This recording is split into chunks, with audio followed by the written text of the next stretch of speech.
Within the past week, unmistakable evidence has established the fact that a series of offensive missile sites is now in preparation on that imprisoned island.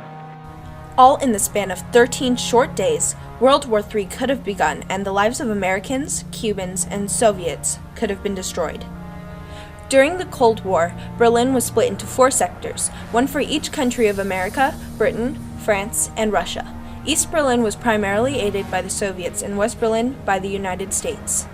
During the Cold War, the United States policy of containment was born. Containment was a plan to keep communism at bay and prevent it from spreading to other non-communist countries. Eastern Europe at this time was lost to Russian influence, and America and her allies wanted to stem the red rising tide of communism. George Kennan once said, "Containment provided a conceptual framework for a series of successful initiatives undertaken from 1947 to 1950 to blunt Soviet expansion." The Truman Doctrine was based off the containment policy. It was an establishment made by President Harry S. Truman for peace and support with a goal to stop Soviet expansion. The United States believed that the USSR supported Greek and Turkish communists, and therefore this led to the US being involved in external country affairs. Russia hoped that communism would spread from Europe to the Western Hemisphere. Russian influence extended from South America to the Pacific Ocean. However, the boldest Russian move was to support the Cuban government dictated by the iron fist of Fidel Castro. Cuba was important to Russia, as it was only 90 miles away from the peninsula of Florida. Fidel Castro came to power during the Cuban Revolution of 1959. His guerrilla army overthrew Fulgencio Batista, the American-backed Cuban leader who had ruled before Castro. Once in power, Castro was constantly antagonizing the United States. Castro was tired of being overshadowed and bullied by the United States' size and power. What was the biggest reason for failure during the Bay of Pigs? Well, the CIA. Be so bold. The Bay of Pigs thing was cooked up during the Eisenhower administration, previous to Kennedy. Then Kennedy, inherited it and decided to act on it. And the CIA told the president that if American troops, when they land on the beaches in Cuba, the Cuban people will revolt and overthrow Castro because they don't like Castro. And that didn't happen at all. We invaded, the Cubans that we trained were there, and nobody revolted against Castro, and that was, I think, one of the worst pieces of intelligence that was ever given to a U.S. president. The Bay of Pigs stained the legacy of President Kennedy. Part of the failure of the Bay of Pigs was due to terrible CIA intelligence, leaving Kennedy ill-prepared to invade the island of Cuba. First of all, planning and communication was minimal between the military and the White House.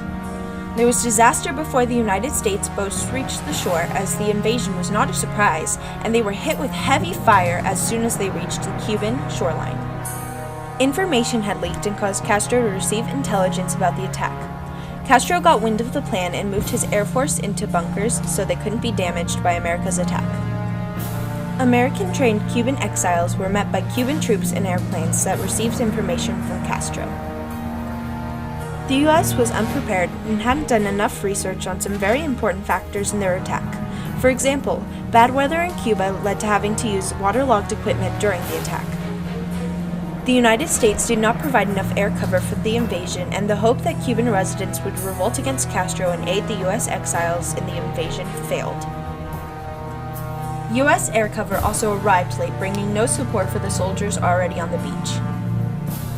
These components severely altered the chances of a successful invasion of Cuba and made the Bay of Pigs an unmitigated military disaster and a public relations nightmare for America.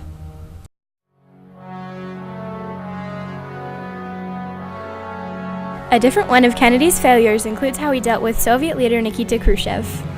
This shows because of how disastrous the Vienna summit talks ended up, some of the letters Kennedy sent and received, the impressions he made and perceived of and to Khrushchev, and the results of his dealings. By the end of the summit talks, JFK felt that the Vienna summit talks were a complete and utter failure. One reason that the Vienna summit talks failed could have been because of the impressions that Kennedy and Khrushchev made and received of each other were none too high. Khrushchev thought that Kennedy was too young to be an effective leader, and in turn, Kennedy thought Khrushchev was the single most cold-hearted person he had ever met. Kennedy stated after the Vienna talks, "I talked about how a nuclear exchange would kill 70 million people in 10 minutes, and he just looked at me as if to say, 'So what?'" Kennedy's statement goes to show just how much tension there was between the two leaders. The letters that Kennedy sent and received were one of Kennedy's mistakes because of how accusatory quite a few of the letters were. In one letter, Kennedy questioned if Khrushchev truly cared about the welfare of his people, and if he had pushed the boundaries much further, he might have provoked the Soviets into starting a nuclear war. Therefore, Kennedy's dealing with Khrushchev revealed his inexperience with foreign affairs. In spite of Kennedy's difficult relationship with Khrushchev, the Cuban Missile Crisis allowed Kennedy to emerge as a hero to the world. A hero is recognized as someone who is idealized or praised for their courageous or outstanding actions, and Kennedy could be defined as a hero for his part in the Cuban Missile Crisis. The Cuban Missile Crisis began when a U-2 spy plane flying over and near Cuba picked up nuclear radiation, and after further inquiry and investigation, it was found that Cuba was building nuclear missile launch sites capable of striking the United States. As this crisis ensued, JFK created a new group called ExComm, Executive Committee of the National Security Council. ExComm was a group of government officials whose job it was to convene and basically act as presidential advisors. During the Cuban Missile Crisis, their main job was to work out all the options that Kennedy had open to him and advise him on what to do. ExComm met several times throughout the 13 days of the crisis, and they came up with a couple of ideas, including beginning a nuclear war involving Cuba, Russia, and the United States. But that would kill millions of people in a matter of hours, so they ruled that option out. They also came up with the idea to stop all boat travel to and from Cuba. This option was taken upon, and JFK ordered a naval quarantine to surround Cuba, stopping all boat travel to Cuba.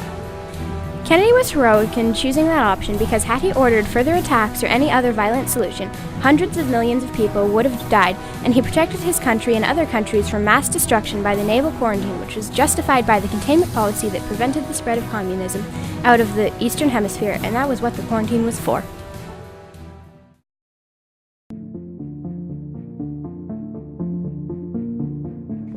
Kennedy had a few options when dealing with the Cuban Missile Crisis. Kennedy could have been passive and done nothing. He could have also invaded Cuba to take the Russian missile sites out with American air power, which would have caused an escalation to possible war. Kennedy's last option was the option Kennedy chose. It was to put Cuba under naval quarantine. Kennedy sent letters to Khrushchev trying to negotiate a solution, but the way they handled their communication relationship left room for improvement. Quarantine means to impose isolation on a person. This quarantine was to stop ships from getting to Cuba with additional warheads from the Soviet Union. Kennedy told his men to board the ships and check to see if they had warheads or weapons on them. If they didn't, they were allowed to keep moving.